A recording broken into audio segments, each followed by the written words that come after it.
All right, music fans, welcome back. It's Dave. It is the Real Music Observer, observing real music in real time for real people just like you and just like me. Kiss talking about a DVD for their End of the Road tour when it is finally over. The band has promised to be on the road for about 2 to 3 years, and most experts agree that they've already been caught lip syncing on the Late Late Show, for example. And when Paul Stanley has opened his mouth, unfortunately, the vocals that come out are just not up to where they need to be in order for this band to even be out on the road at this point. I'm just going to say it because that's what this channel is kind of all about. If you're spending money to see Kiss live in concert, at first, I'm thinking, hey, Eddie Trunk, for instance, has this beef that the other guys aren't in. Peter and Ace, they're not in, although they've been, it's been talked about that they're going to make some guest appearances. They have already been on the Kiss cruise, at least Ace has, and Vinnie Vincent, too, is out there.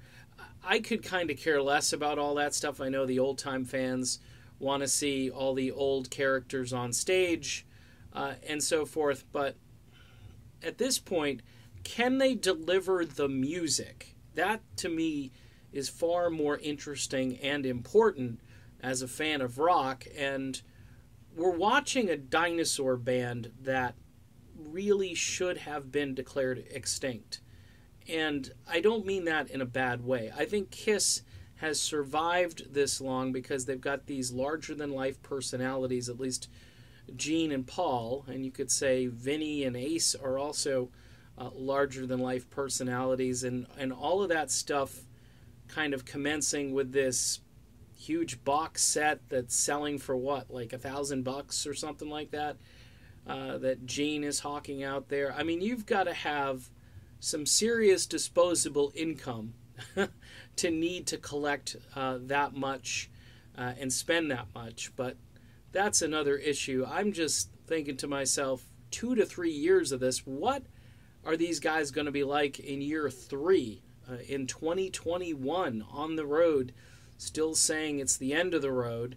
I mean, where does that end of the road stop? Is it, on the moon? I mean, it's going to be far away by the time they're all done, and I'm just not really that enthusiastic. I thought at least they could get out there and kind of sing. People have been telling me for years that Paul Stanley has just kind of lost it, and I'm starting to agree with that assessment. But how, logistically, do you get up there in front of this huge crowd and try to sing when you just can't do it? And unless they're bringing tracks, which it looks like you're going to be going to see this Kiss spectacle, like the fireworks and the pyrotechnics and the costumes and the crazy antics on stage, and the music is going to be like a secondary thing. For me, it's all about the music, first and foremost. I know this band has made their livelihood innovating and being this marketing and, sort of, I don't know, they almost embody like the cartoon world and some other things, the comic book world. They're just, and it's cool. All that stuff is cool.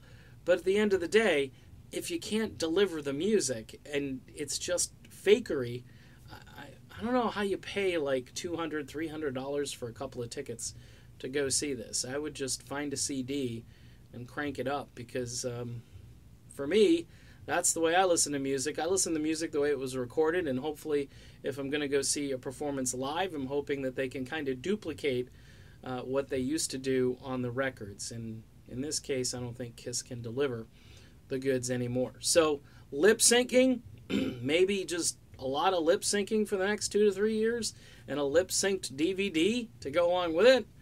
No thanks. I'm good. All right. See you soon.